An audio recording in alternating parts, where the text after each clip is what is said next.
Bonjour, c'est Thibault Lambert et vous écoutez Code Source, le podcast d'actualité du Parisien.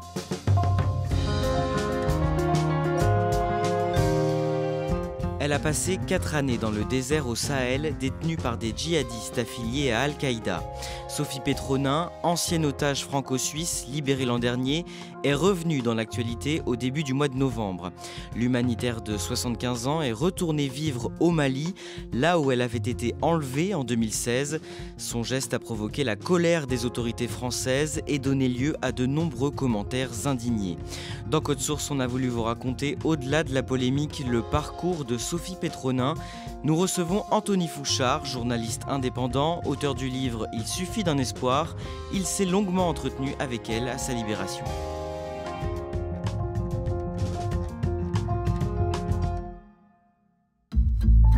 Le mardi 2 novembre, une information concernant Sophie Petronin fait les gros titres.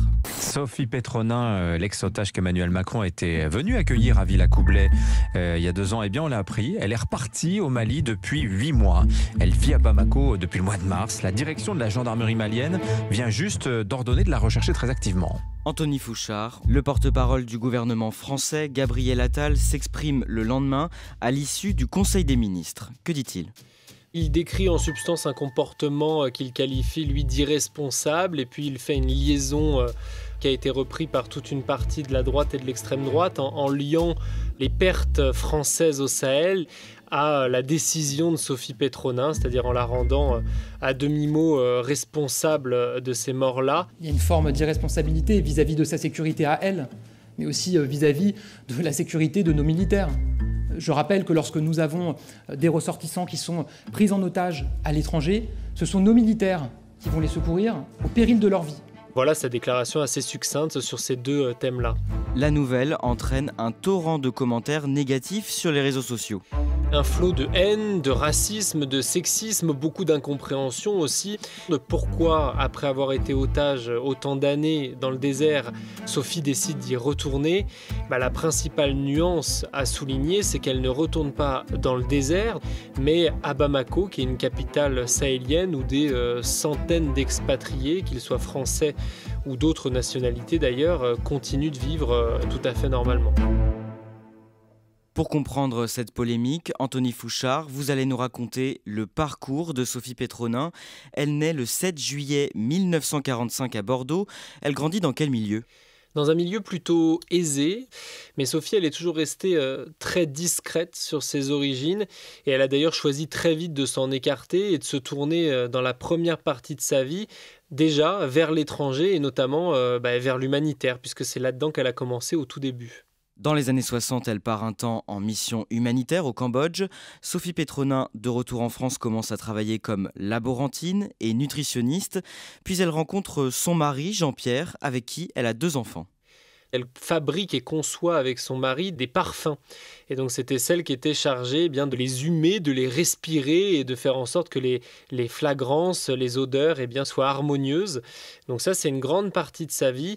Et puis lorsque ses enfants sont un peu plus grands, elle décide de revenir un peu à ses premiers amours, et en l'occurrence l'humanitaire. On est à la fin des années 90. Au début de l'année 1996, elle entreprend un voyage au Sahel. Oui, c'est son premier voyage au Sahel, en l'occurrence au Mali, dans une sorte de petit cahier qu'elle a gardé. Elle décrivait ce voyage et elle décrivait le désert comme un hôtel aux 1000 étoiles, décrivait l'éclat de la lune un peu comme lampe de chevet, très très poétique en fait. Et elle fait une méharée, c'est-à-dire une sorte de transhumance avec des bergers locaux à travers le désert, un peu organisé évidemment pour les touristes. Et c'est là qu'elle tombe en amour, et pour la région et pour ses habitants. 4 ans plus tard, à 55 ans, elle décide de s'installer définitivement à Gao. Gao, c'est au nord du Mali, à 1200 km de Bamako à vol d'oiseau.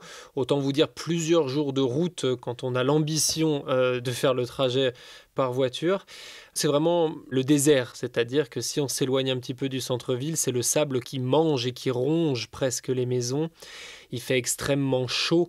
On a cette zone des 3 frontières, pas très loin, avec des frontières burkinabées et nigériennes. Si on peut le décrire assez simplement, c'est une zone carrefour. En 2002, elle apprend la mort brutale de son fils aîné. Son fils aîné, Jean-Philippe, qui décède dans un accident de montagne. Et Sophie est contrainte, quelques jours après, de débrancher son propre fils. Les médecins lui expliquent qu'il est dans un état végétatif et qu'il ne sortira pas du coma. Et donc elle débranche son propre enfant. Ce drame-là, ça l'éloigne définitivement de l'Europe et elle ne veut plus revenir sur ce continent. Que fait-elle après ce drame ? Après ce drame, Sophie poursuit son activité humanitaire, mais se concentre vraiment sur l'aspect malnutrition. Donc il y a un orphelinat et un centre dédié à la malnutrition infantile qui s'ouvre avec son appui à Gao. Et elle récupère les enfants dans des états souvent très très affaiblis et essaye de les remettre sur pied. Plusieurs fois par semaine, Sophie se rend au centre de santé de Bougounjé, un quartier de la ville de Gao. Pour cette visite médicale, elle est entourée de son personnel soignant qu'elle a elle-même formé. Bonjour. Bonjour. Alors les kékés. Bon, écoute, je t'avais promis que si tu buvais tout ton lait, je t'apporterais une robe. Je t'ai apporté une robe et une poupée. Et quand tu partiras avec ta poupée. Les extrémités sont froides, le corps est chaud. À surveiller, hein. Si les extrémités sont froides, il faut réchauffer. Et le contraire, diminuer la température du corps. Et dans la foulée, en fait, elle est sollicitée pour intervenir sur une maman qui est sur le point d'accoucher, qui est vraiment très très mal en point elle aussi. Et elle sauve et la maman et le bébé. Et la maman et la famille vont donc décider de lui offrir l'enfant. Et Sophie, en fait, à un moment d'hésitation, demande à réfléchir et puis elle décide d'accepter, entre guillemets, cet enfant, mais pas de l'adopter de manière coutumière ou culturelle, mais de le faire légalement et donc de faire tous les papiers pour devenir la mère adoptive de cette petite fille qui s'appelle Zainabou. Au fil des années, Anthony Fouchard, Sophie Petronin est très appréciée des habitants de Gao. Oui, parce qu'elle vit avec eux. Elle habite dans la ville comme tous les autres et puis surtout elle se rend utile partout où elle le peut. D'abord elle construit des puits, puis elle retire des épines d'acacia des pattes de chameau. Elle est tantôt chef de chantier, vétérinaire, nutritionniste. C'est vraiment une vie sans chichi parmi les habitants et c'est ce qui lui a permis de s'intégrer et d'être acceptée. Gao, c'est un territoire sensible. C'est une zone soumise à de nombreux soubresauts depuis la décolonisation en fait. Et Sophie Petronin, lorsqu'elle s'installe à la fin des années 90, elle vit plusieurs de ces rébellions touareg. Donc il y en a une en 96, il y en a une autre en 2001, 2002. C'est des rébellions régulières contre un État central qui est incapable à l'époque et incapable toujours aujourd'hui d'apporter les services de base à des populations qui vivent très très loin de la capitale. Et donc on est dans une zone où il y a un climat d'insécurité qui est assez pesant et surtout qui va aller de mal en pis. En 2012, elle échappe de peu à une tentative d'enlèvement. C'est le moment où Al-Qaïda au Maghreb islamique, donc AQMI, s'associe avec certains des rebelles touaregs et leur propose d'augmenter leur puissance de frappe. Plusieurs villes du nord du Mali tombent entre les mains des djihadistes d'AQMI et Sophie sent bien le vent tourner à ce moment-là et les habitants de Gao sentent qu'ils ne vont plus être en mesure de la protéger. Elle trouve refuge à l'ambassade d'Algérie à Gao et elle et quelques membres de cette ambassade d'Algérie sont exfiltrés à travers le désert en pleine nuit jusqu'à la frontière algérienne par des combattants touaregs et ils échappent donc à ce qui n'a pas été une tentative d'enlèvement mais ce qui aurait sûrement fini comme tel quand les djihadistes se seraient aperçus de leur présence. La ville de Gao est libérée en janvier 2013 par l'armée française qui agit dans le cadre de l'opération Serval, mise en place pour lutter contre les troupes djihadistes au Sahel. En 2015, Sophie Petronin décide donc d'y retourner. Les autorités françaises le déconseillent, c'est une zone rouge depuis le lancement de l'opération Serval au sens du ministère des Affaires étrangères. Mais Sophie Petronin estime que sa mission humanitaire la protège, qu'elle connaît les gens là-bas et qu'elle ne craint pas les djihadistes. Donc elle décide de s'y réinstaller. Anthony Fouchard, on en vient au samedi 24 décembre 2016. Racontez-nous d'abord ce que fait Sophie Petronin en début d'après-midi. C'est Noël. Donc elle a acheté des cadeaux pour les enfants, notamment pour Zainabou, donc sa fille adoptive. Donc elle a tout préparé pour qu'il y ait un Noël ensemble, en famille. En fin d'après-midi, peu après 17h, elle quitte son domicile pour aller récupérer les enfants dont elle s'occupe à l'orphelinat. Elle connaît le trajet par cœur, elle le fait évidemment plusieurs fois par jour, mais toujours en voiture et toujours avec son garde du corps depuis des années. Et ce jour-là, elle lui dit « Mais non, bois ton thé tranquillement, j'y vais, c'est juste à côté ». Et lui, un peu hésitant, il dit « Bon, pas de détour, hein, tu vas vite quoi, et tu reviens ». Lorsqu'elle sort de l'orphelinat, eh bien, il y a une voiture qui s'arrête en faisant crisser les pneus, des hommes armés qui en descendent et qui lui ordonnent de monter dans la voiture. Que se passe-t-il ensuite ? Elle a la tête maintenue entre les deux sièges arrière par un de ses ravisseurs. Elle comprend pas tout de suite ce qui se passe, mais les kidnappeurs lui disent « Le chef nous a demandé de te ramener, alors on te ramène ». C'est une course qui dure à peine quelques heures, hein, puisqu'elle est enlevée en fin d'après-midi, et juste avant la tombée de la nuit, elle arrive à un campement. Et entre-temps, évidemment, la population locale à Gao a donné l'alerte, les soldats français sont arrivés sur place, mais au moment où ils la cherchent encore dans la ville, elle est déjà à plus de 80 km de Gao.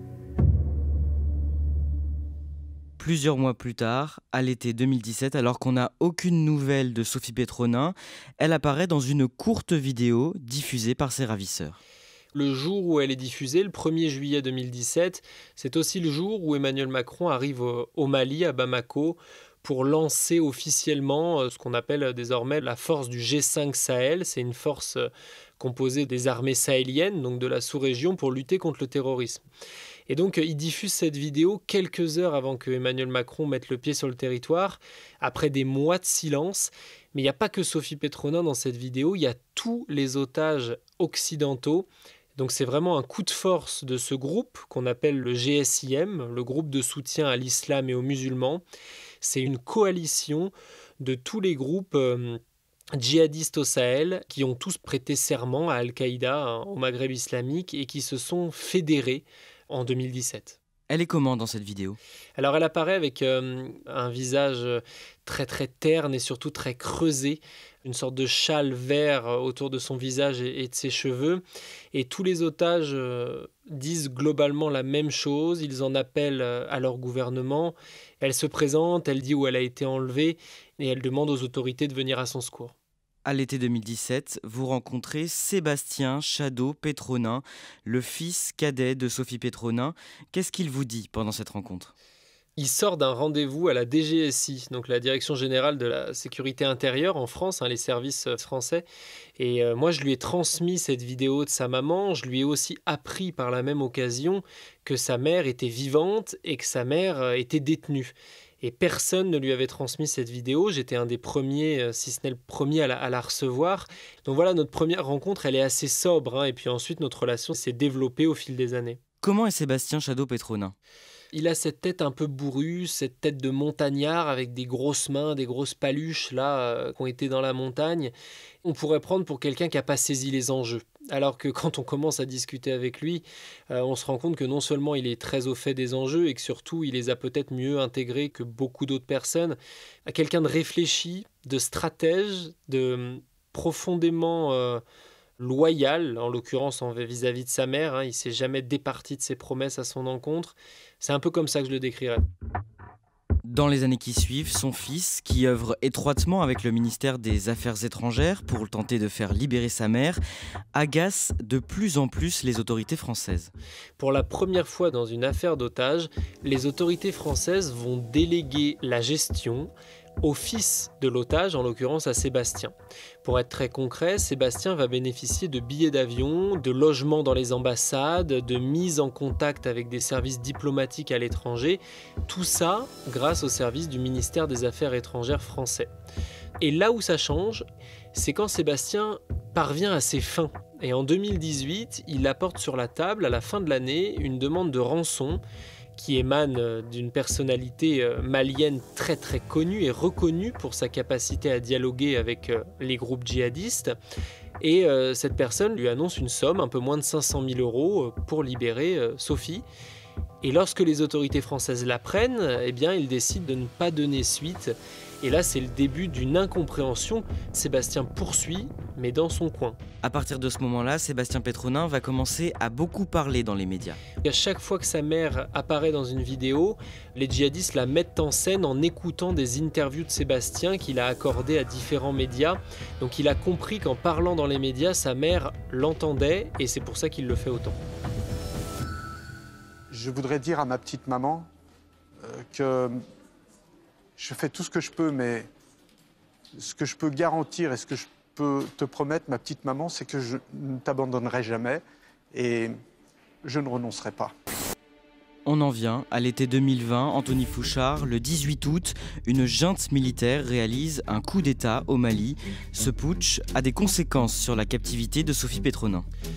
Le gouvernement d'Ibrahim Boubacar Keïta, qui était le gouvernement légitime, qui a été destitué par la junte militaire, a engagé à l'époque, début 2020, des négociations avec les djihadistes pour libérer un homme malien, Soumaïla Cissé, qui est un homme extrêmement important politiquement parlant pour le Mali.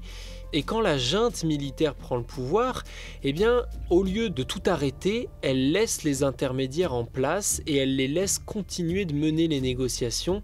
Et ça, c'est extrêmement intelligent parce que quand vous êtes une junte qui prend le pouvoir par la force, libérer des otages, notamment une otage française, ça permet de facto d'avoir une certaine légitimité au point de vue international. Le 8 octobre, les autorités maliennes annoncent la libération de plusieurs otages, dont Sophie Pétronin. Les Français ont reconnu, par la voix d'Emmanuel Macron, n'avoir pas eu leur mot à dire dans cette libération. Ils n'ont pas payé eux-mêmes la rançon. Les Maliens l'ont fait. Les Maliens ont payé 2 millions d'euros pour libérer Soumaïla Cissé, c'est ce que dit l'intermédiaire qui a délivré l'argent. Et les Maliens ont libéré 206 prisonniers, dont une vingtaine de djihadistes avérés, en échange des autres otages. Et donc, Sophie, Soumaïla Cissé et 2 otages italiens vont être libérés, et c'est la junte qui va en récolter les lauriers.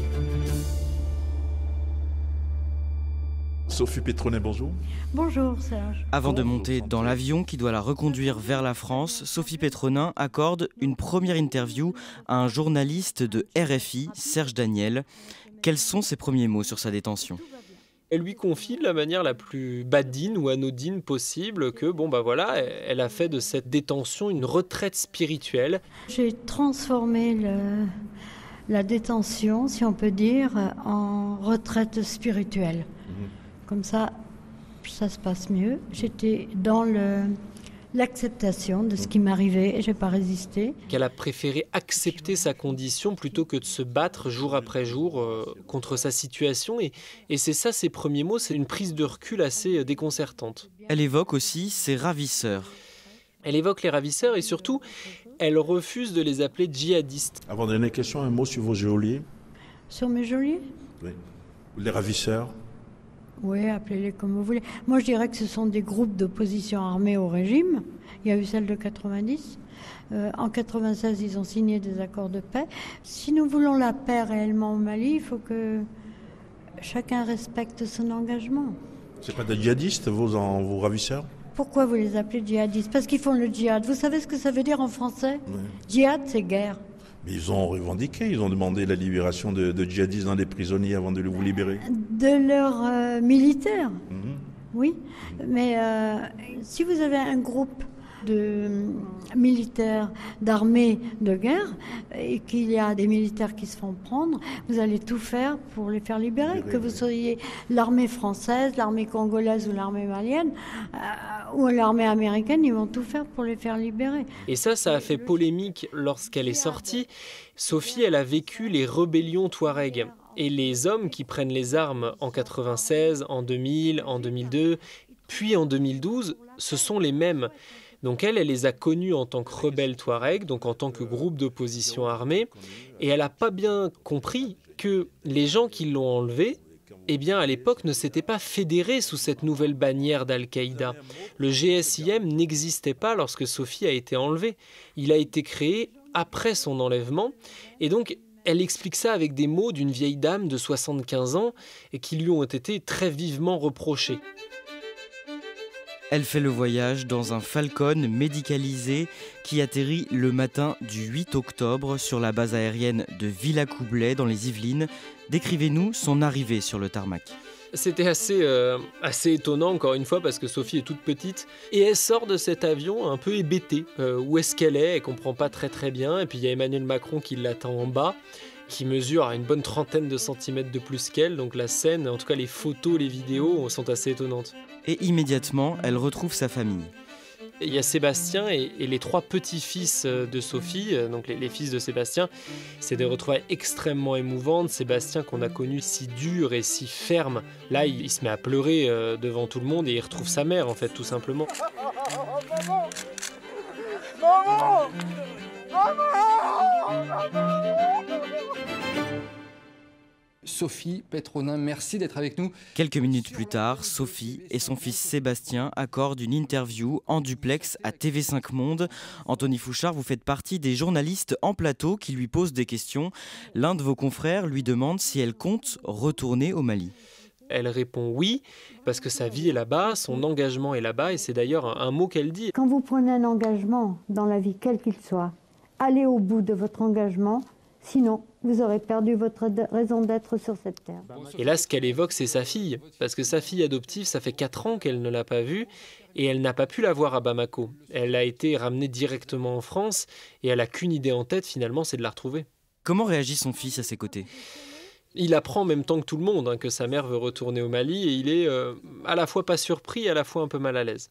Anthony Fouchard, quelque temps après sa libération et son retour en France, Sophie Petronin part s'installer en Suisse. Elle accepte de vous accorder de longs entretiens pour la préparation de votre livre. Qu'est-ce qu'elle vous dit sur ces conditions de détention ?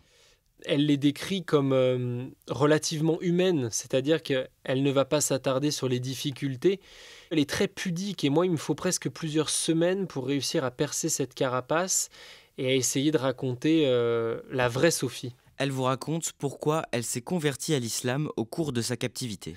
Alors c'est important de préciser que Sophie a été une catholique pratiquante pendant 45 ou 50 ans, jusqu'à la mort de Jean-Philippe dans cet accident de montagne. Et ensuite, elle me le dit avec des mots que je trouve finalement assez beaux. Elle n'a jamais arrêté de croire, elle a simplement changé de figure.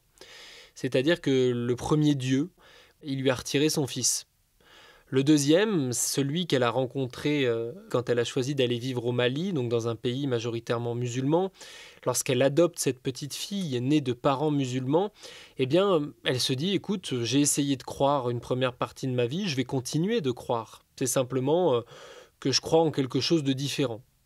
Ensuite, pendant sa détention, elle se perd. Elle part avec la sœur Gloria, qui est une kidnappée, elle aussi, une otage colombienne, Gloria Cecilia, et elles se perdent. Et se perdre dans le désert, souvent c'est quand même synonyme de mort, parce que y a pas d'eau, si on se perd dans le désert, il y a peut-être 300 km devant nous avant de trouver quelqu'un ou un puits.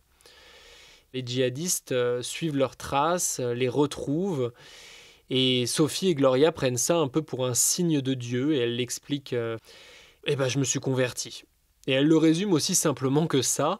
J'ai essayé de lui faire dire quelque chose de plus complexe, de plus profond, j'ai essayé de lui demander si ça avait été contraint, et à chaque fois, la réponse a été non. C'est simplement 25 ans de progression d'une foi qui évolue. Anthony Fouchard, au début de l'année 2021, elle tente plusieurs fois de retourner au Mali sans succès. À 2 reprises, nous allons déposer ensemble des demandes de visa, donc d'abord au consulat du Mali en Suisse, où Sophie habite, chez son fils, et ensuite au consulat du Mali à Paris. Et à chaque fois, ces demandes de visa sont refusées et on lui explique que les autorités françaises et les autorités maliennes ont donné des consignes, ne pas donner de visa à Sophie Petronin. Donc elle ne peut pas rentrer dans son pays de cœur et elle ne peut pas non plus pour l'instant revoir sa fille.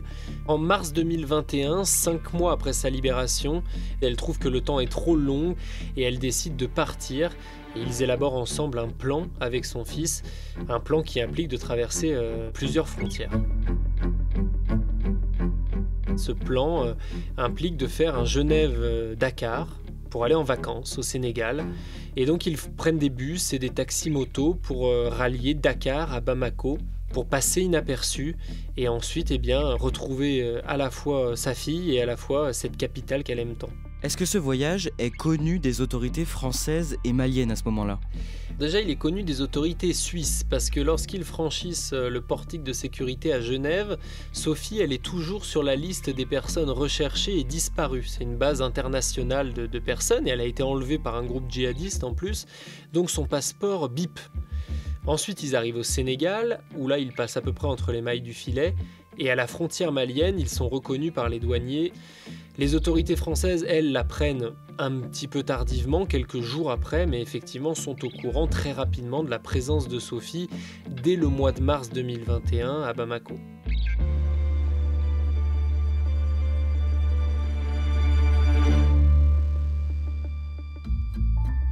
Anthony Fouchard, on en revient au début de cet épisode. Début novembre, l'information de son retour au Mali fait polémique. Le 4 novembre, Sébastien Chadeau-Petronin prend la parole sur BFM TV. Il donne des nouvelles de sa mère et tente de faire taire les critiques. Écoutez, elle va bien, je l'ai eu au téléphone ce matin. J'espère qu'on va pouvoir dédramatiser un petit peu tout ce qui a été dit. On a voulu sortir du silence pour rétablir la vérité. Et on espère retrouver l'anonymat après cette intervention. Ces 3-4 jours entre l'annonce de son retour au Mali et cette officialisation qui ont été extrêmement compliqués pour toute la famille qui s'est retrouvée pris dans une nouvelle tumulte médiatique. Alors que depuis 7 mois, Sophie était de retour sans causer de problème et sans causer d'émoi particuliers. Donc c'est ça qui questionne, c'est pourquoi les autorités maliennes, puisque c'est elles qui ont rendu cette information publics ont décidé de le faire maintenant. Et il y a ce conflit entre Paris et Bamako, entre le président Macron et les nouvelles autorités militaires, et qui, moi, ont tendance à me faire penser que Sophie pourrait être un peu un dommage collatéral de cette querelle politique, finalement. Anthony Fouchard, vous avez pu joindre Sophie Petronin quelques jours plus tôt. Qu'est-ce qu'elle vous a dit au téléphone ? Elle m'a simplement confirmé qu'elle était heureuse, qu'elle coulait une retraite paisible et qu'elle comptait bien y rester au Mali, que c'était son pays, qu'elle était de retour avec sa fille. Donc voilà, ma dernière conversation avec Sophie, ça a été ça, ça a été simplement le bonheur d'une femme qui a mangé du sable, ce sont ses mots littéralement pendant 4 ans, et qui aspire qu'à une chose, c'est un peu de tranquillité.